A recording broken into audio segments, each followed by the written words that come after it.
નમસ્કાર મિત્રો, હું છું તમારો મિત્ર પટેલ હિતેશ બ્લોક એમઆઈએસ મોરવા હડપ.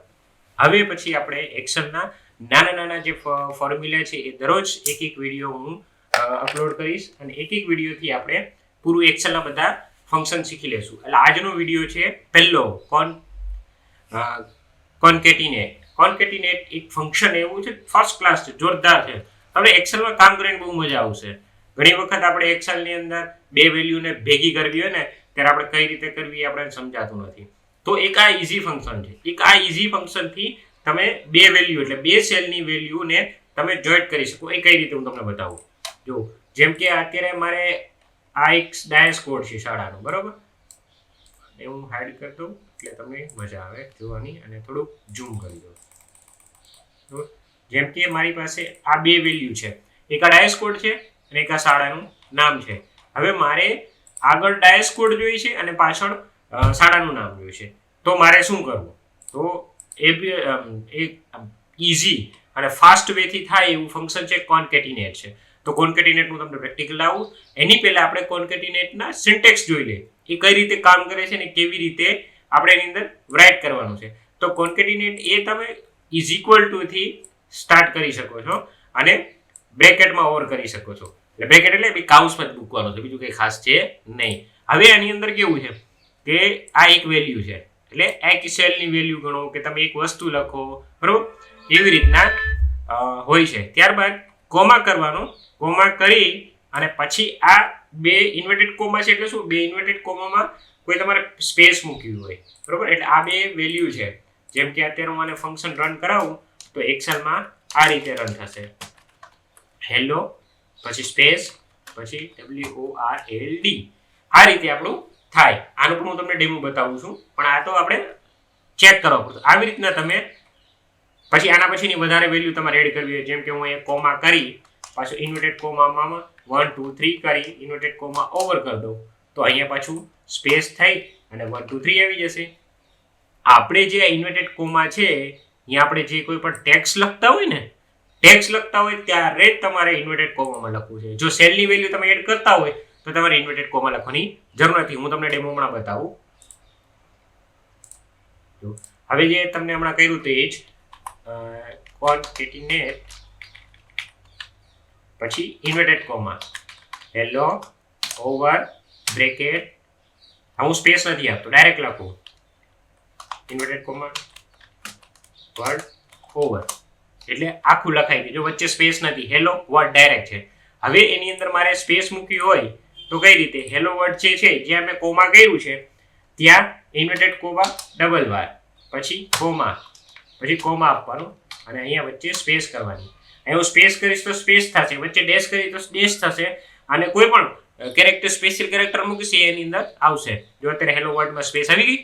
હવે આપણે એની અંદર જે સ્પેસ છે એ સ્પેસની જગ્યાએ આપણે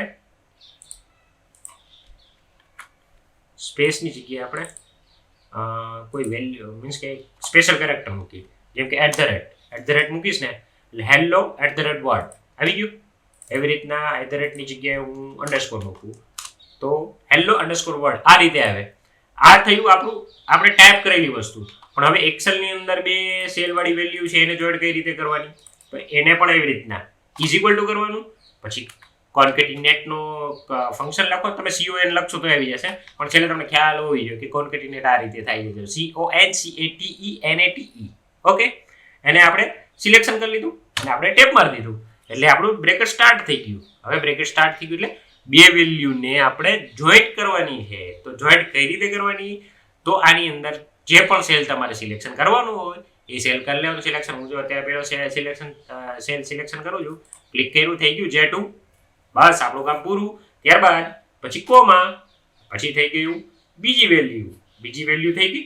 હવે જે મેં તમને કીધું હતું એમ આ બે વચ્ચે આપણે શું કોઈ સ્પેશિયલ કેરેક્ટર મૂકવું છે કે સ્પેસ મૂકવી છે કે કોઈ ટૂંકમાં કઈ પણ વસ્તુ મેળવી છે કે આ બે વસ્તુ છે ને તમે અલગ દેખાવી છે પણ એક જ સેલમાં લેવી છે એના માટે. તો અહીંયા કોમા આપણે પૂરા કરી દેવાના, બ્રેકેટ ઓવર કરી દેવાનું, પણ અહીંયા વચ્ચે આવવાનું. જો આમાં મેં સ્પેસ વચ્ચે નથી મૂકી એટલે ડાયરેક્ટ જોઈન્ટ લઈ લીધું. હવે આપણે F2 કરીએ. F2 કરી અને અહીંયા હું ડબલ ઇન્વર્ટેડ કોમા પછી ઓવર અને અહીંયા ડબલ ઇન્વર્ટેડ કોમાં અંડરસ્કોર મૂકી અને એન્ટર મારી દીધું એટલે થઈ ગયું આપણું ફંક્શન ઓવર. બસ આટલું જ છે. એટલે આવા નાના નાના ફંક્શન હું તમને દરરોજ એક વિડીયો મૂકતો જઈશ, બરોબર. બીજું આમાં કાંઈ છે જ નહીં. દરરોજના તમે એક ફંક્શન શીખશો તો તમને બધા એક્સેલના ફંક્શન હું વિડીયોમાં શીખડાવી દઈશ. હવે આના પર જસ્ટ ડબલ ક્લિક કરી ઓવર, બધું ઓવર થઈ ગયું. હવે અંડરસ્કોરની જગ્યાએ કોઈ સ્પેસ મૂકવી છે, કોઈ બીજી વસ્તુ, જેમ કે મારે અહીંયા સ્પેસ મૂકવી છે, 2 સ્પેસ મૂકવી, તો આવી ગયું એક્સેલમાં 2 પેજ થઈ ગઈ. આવી રીતના થઈ ગયું. ડાયસ્કોડ લખાઈને આવી ગયું, વચ્ચે સ્પેસ. હવે આની જગ્યાએ મારે ડાયસ્કોડની જગ્યાએ આગળ ડાયસ્કોડ લખાવવું છે, તો હવે અહીંયા જે છે વેલ્યુ, હવે એની અંદર મારે આગળ ડાયસ્કોડ એવું લખવું છે, તો પાછું કોઈ પણ ટેક્સ્ટ લખો એ ડબલ ઇન્વર્ટેડ કોમાની કૌંસમાં ડબલ ઇન્વર્ટેડમાં જ લખવાનું. હવે હું લખું, અહીં લખું ડાયસ્કોડ DIAC પછી અંડરસ્કોર કોડ ઓવર, એટલે આવી ગયું. જો આ આખી સ્ટ્રિંગ કેવી થઈ ગઈ, ડાયસ્કોડ પછી ડાયસ્કોડ લખાઈ ગયું, પછી શાળાનું નામ લખાઈ ગયું. એવી રીતના તમે પણ કશું પણ આની અંદર કરી શકો છો. Thank you for watching my video. અને આવા નવા વિડીયો જોવા માટે તમે મારી ચેનલ સબસ્ક્રાઇબ કરો. ડેલીનો એક આવો વિડીયો હશે એક્સેલનો. Okay, thank you.